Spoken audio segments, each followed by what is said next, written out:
আমি সেই মানুষটি যে ভেতরে ভেতরে ভেঙে গেছি বহুবার, কিন্তু বাইরে থেকে কখনো কাউকে কিছু টের পেতে দিইনি। নিজেকে সামলে রাখার অভিনয় আমি এতটাই নিখুঁতভাবে শিখে ফেলেছি যে আমার কষ্টটাও এখন লুকিয়ে রাখতে কোনো কষ্ট হয় না। কারোর আচমকা পরিবর্তন, কথার উষ্ণতা কমে যাওয়া, আগ্রহের জায়গায় উদাসীনতা, এই ছোট ছোট বিষণ্ণতা আমাকে নিঃশেষ করে দেয়। কারোর আছি বলাটা যখন ছিলামে রূপ নেয়, তখন আমি আর নিজেকে চিনতে পারি না।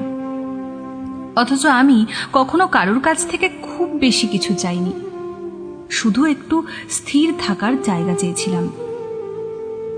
আমার ভেতরে এক ধরনের নীরব ঝড় আছে, যা প্রতিদিন আমাকে ভাসিয়ে নিয়ে যায়।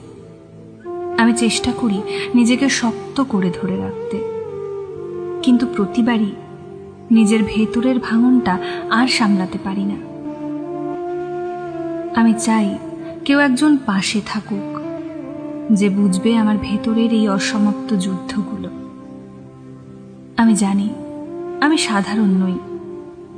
আমার অনুভব, আমার প্রত্যাশা, আমার রাগ সবই হয়তো একটু বেশি, কিন্তু আমি প্রত্যেক দিন নিজেকে বদলে ফেলার চেষ্টা করি, তবুও কিছু বদলায় না।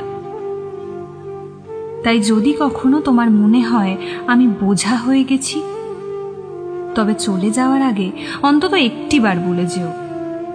হুট করে ফেলে রেখে গেলে আমি হয়তো আর নিজেকে গুছিয়ে তুলতে পারবো না।